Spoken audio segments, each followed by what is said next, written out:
बारिश का एक नन्हा सा कतरा बादल से टपका। जब उसने समंदर की चौड़ाई देखी तो शर्मिंदा हुआ और दिल में कहा,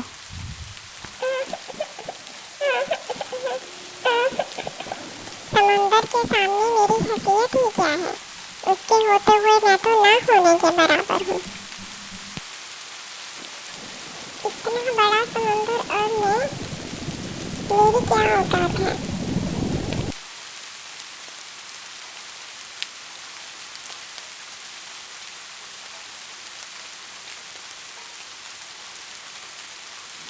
वो इन्हीं बातों में नादुम परेशान चला जा रहा था कि एक सीपी ने उसको अपने अंदर ले लिया और दिलो जान से उसकी परवरिश की, यहाँ तक कि वो एक खूबसूरत और प्यारा कीमती मोती बन गया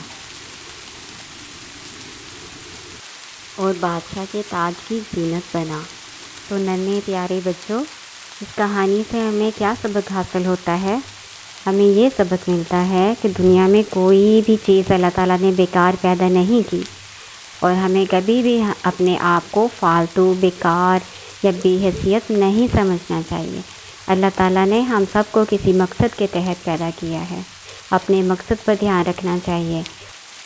तो कैसी लगी मेरी स्टोरी? मैसेज याद रखिएगा।